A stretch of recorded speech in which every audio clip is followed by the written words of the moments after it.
What are demonic possession dreams? Yeah, those are really interesting, and they're related to the subjective experience of possession.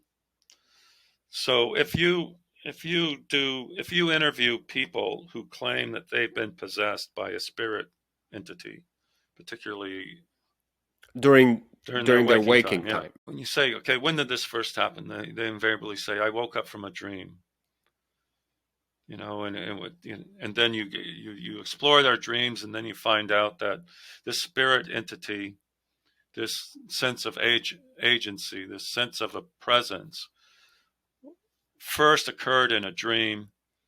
And when we've done studies where we plotted these scenarios over time, the spirit entity, the sense of presence, is first like in the room somewhere in the dream and with the dreamer, and they're off in the corner. You can just sense their presence, and then the entity is experienced as being at the end of the bed, let's say, or somehow closer to the dreamer. The entity meaning a demon, for example. For example, yeah, like a scary entity. Exactly. Right. And then it's sitting on the chest, as in the classic accounts. We have historical accounts of these succubi sitting on the chest and so forth. And then they wake up and possessed. So it finally, the entity entered them. Yeah, that's coming closer and closer, and then finally possessing them. And when they wake up, they're possessed. That's scary. That's what's subjectively reported. Now, of course, right. What the ontological reality of this stuff is who knows? Like it's some psychiatric syndrome, perhaps. Like we don't know, but we have to respect the phenomenology that the patient gives us. They say, this is how I experienced it. So, you can't ridicule that. You have to respect it. And it actually tells you something about what is probably happening. Like well, there's several hypotheses. One is that these spirit entities are real, and the whole thing is as the patient reports. Another is that they're sort of symbols or representations of an emotional trauma. Or their reaction to an emotional trauma, maybe a reaction of rage or something. And as the spirit entity possesses the individual, they own the rage and they experience that subjectively as demonic. Who knows? This is all sort of frontier stuff that hasn't been investigated adequately. But there's a deep link between nightmares, REM sleep nightmares, and quote unquote demonic possession that needs more investigation. Would it be fair to say that this sort of demonic possession dreams usually happen to more religious people? Because there's a lot of famous instances of people being or claiming that they're possessed, and then a lot of movies were made, like The Exorcist and all of that stuff. And it usually happened to people who are brought up in a very religious environment. I would think that would be fair to say that, unless your extant culture has these supernatural entities that you can call upon to explain your experience, you're not going to invoke them. However,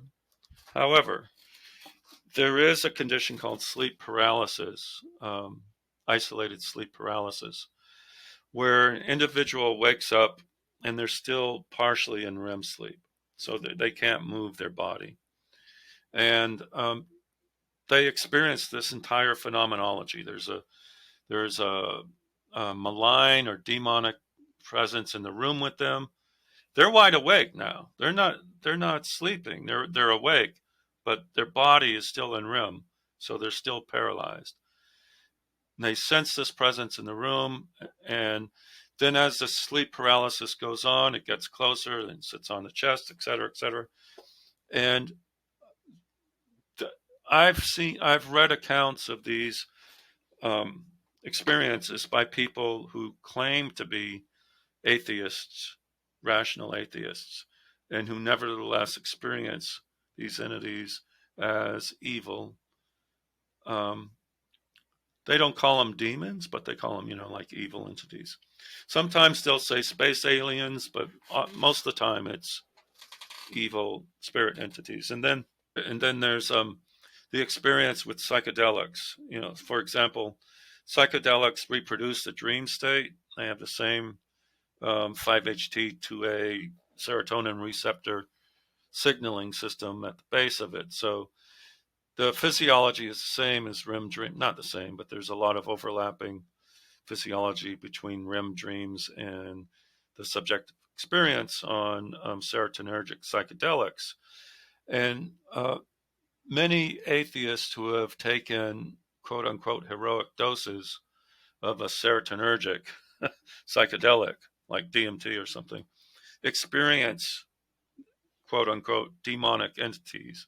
And they'll call them that, even though they've been atheists for years. Are those the so-called machine Well, elves? those The Well, DMT creatures? there are many more than machine elves reported. But machine elves my Okay. understanding is machine elves tend to get reported as, the initial threshold. Like once you get into the alternate world on DMT, the first group of entities you encounter are what Terence McKenna called the machine elves, for lack of better. And they were not especially evil. They were sort of welcoming presences, but they weren't especially good either. Sort of more or less neutral. But then as you reach a second threshold and a third threshold, then you start to encounter um, entities that are often experienced as um, gating entities that are experienced as evil. Ultimately, after ego dissolution, you'll experience the tendency is to experience a loving, benign entity. But along the way, you encounter those guardian spirits which are experienced as evil. Often, not, you know, Sorry, going back to demonic possession yeah. one last time. So, if people report being possessed, um, do drugs then work, or do they actually need to have some sort of an No, exorcism? I wouldn't want to recommend one way or the other. I my study of the issue tells me that for people who are believers, um, exorcism can help in chronic cases, but the first thing to do is psychiatric medicine typically helps. Also, the sleep paralysis thing. Now I remembered I have a friend who used to suffer terribly from sleep paralysis. She's not a believer, and she reported somebody standing on the balcony, which was really close to her room, Mm-hmm. so she could see it. And this Yep. person had a knife always, kind of Yeah. like up in the air. So there was always a threat of, Yeah. I'm gonna kill you, kind of hanging in the air. And then he would also sometimes come There you go. closer and Yeah. stuff. Sounded positively Oh, I terrifying. mean, for these people who undergo these experiences, even if they've gone through them dozens of times, it typically is terrifying. Even they can even say to themselves, "Okay, I know I've been through this before. And the paralysis is going to go away." And yet they can't shake the feeling that that presence has some sort of ontological status, is some sort of reality, and it intends them harm. Now, you might ask, like, from a scientific or evolutionary point of view, why would that sort of phenomenology happen?